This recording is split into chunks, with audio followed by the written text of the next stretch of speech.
You're asking me what is my favorite place that I've visited. What about you?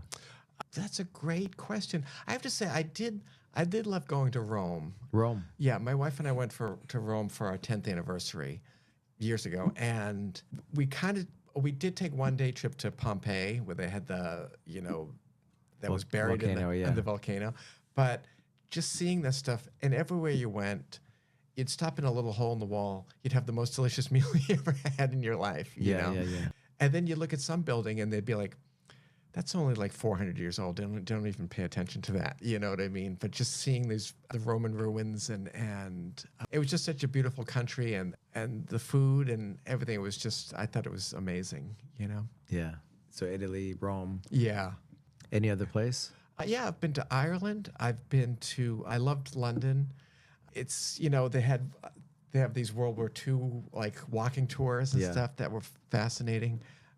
Yeah, so I've been to Paris and Prague, and we went to Denmark last year. I'm just fascinated by all these places, and if I'm in France, everything is fascinating to me. It's like, look at that dumpster. It's a French dumpster. You know what I mean? It doesn't matter what it is.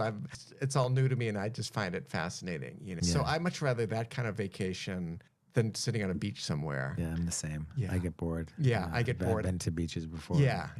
And Same beach, right? 2 hours, I'm like, okay, I'm good. Whereas I love traveling in a Seeing city, things, seeing new things, seeing the new learning things. maybe some things. Absolutely. And I try to at least talk to one person from that country where you're there to kind of get to just see what they're about or whatever, That's good. Yeah. Well, now you have jiu-jitsu, so you can add that in there.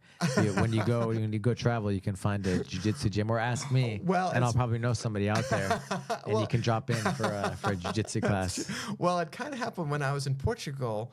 We were staying in Lisbon, but we'd take these little day trips.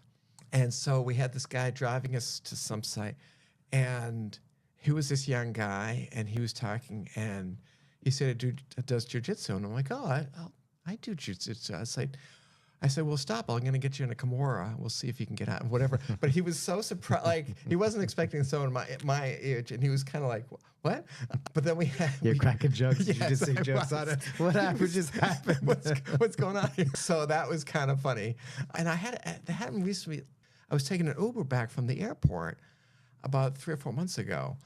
And the guy had the ears. Cauliflower ear? Yes.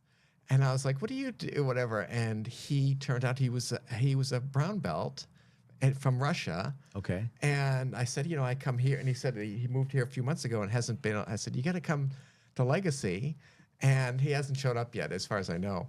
But we had a great talk about jiu-jitsu the whole way home. Oh, So, cool. yeah. Nice. It is funny where I've kind of somehow stumbled upon this community that I didn't know existed, kind of. You know what I mean? Like, now I'm seeing this world that I wouldn't have known about, Yeah.